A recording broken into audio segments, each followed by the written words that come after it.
Atlanta is one of the larger cities in the United States, and it is one of the fastest growing cities in the United States. Atlanta is very much a cosmopolitan city.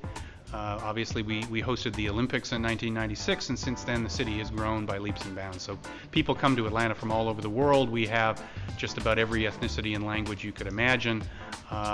There's a large racially mixed population here, a large African American middle class, growing Hispanic population. There are about 6 million people in the territory that the Atlanta Community Food Bank serves, and about 900,000 of them are hungry. Hunger has changed. The people who are hungry in America are not the same as they used to be. They are primarily and predominantly the working poor, so the stereotype that they don't have jobs and that's why they're hungry simply isn't true. Most of them are in the suburbs. They're not in the city, so the stereotype that they're, city folk isn't true either. The Atlanta Community Food Bank's mission is to educate, empower, and engage the community in the fight against hunger. The single biggest thing that we do is that we provide food to over 600 agencies in 29 counties, covering about 9,000 square mile area, most of the northwestern portion of the state of Georgia. And we do that through a combination of public and private donations. But 75% of our food that we distribute, which will be about 50 million pounds this year, so that's enough to feed more than 40 million people, will come from private donations. It comes from corporations, it comes from food drives, it comes from reclaiming food at restaurants and hotels, it comes from picking up food that's surplus at grocery stores, and our funding is 100% private funding. It's very creative.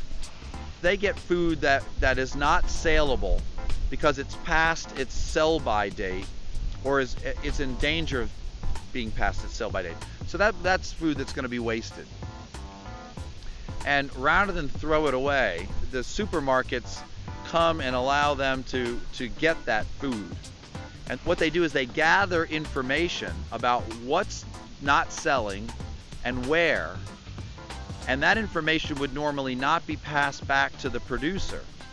So they pass this back to the company itself and to the company that produced it so that they're more efficient in producing. Now you think, well, then you're going to quickly work yourself out of a source. But it turns out that they don't, that this is a needed thing.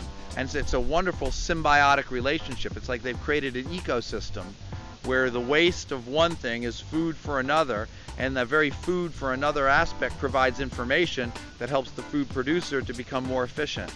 And they live off each other in this wonderful symbiotic way. You could never design that on paper.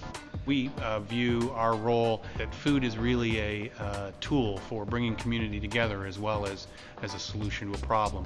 And so we are engaged in community gardens across our territory where we help communities build gardens. We are engaged in community outreach work and community development work where we're helping communities define for themselves what their issues related to hunger are in their community and how they can craft a better collective response to those issues.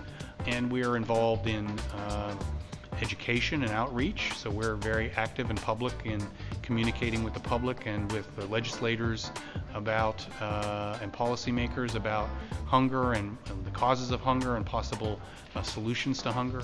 There's a tremendous social value in working here, and everybody who works here is here because they love the mission. If they didn't love the mission, they wouldn't be here. Most of our staff, we're talking about our staff, are very professional, very capable, very skilled. They could probably make more money if they went and worked somewhere else, if that was all they cared about. But they don't. They love what we do, and they love the kind of organization we are, and they find it very fulfilling to work here and know that their skills are going towards helping people in a way that they really care about. The experience of volunteer work, instead of working for profit, it's just more so having that good heart to know that you're helping somebody without the pay, without the revenue. Just to be able to say, hey, I helped the community today. I came out and donated time instead of, oh, I put in effort for cash or anything like that. The impact is huge. We have 600 agencies in 29 counties that we serve.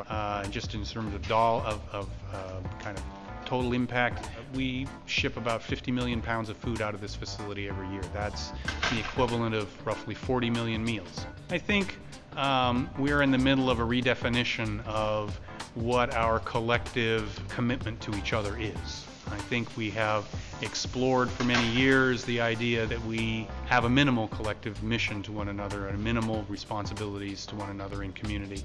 And I think we're learning that regardless of what some of us wish to be the case and how independent we might wish to be, that we are in fact interdependent, and that it doesn't do any of us any good if our communities aren't strong, and if we don't find solutions together to help everyone in our community have a good and fulfilling life.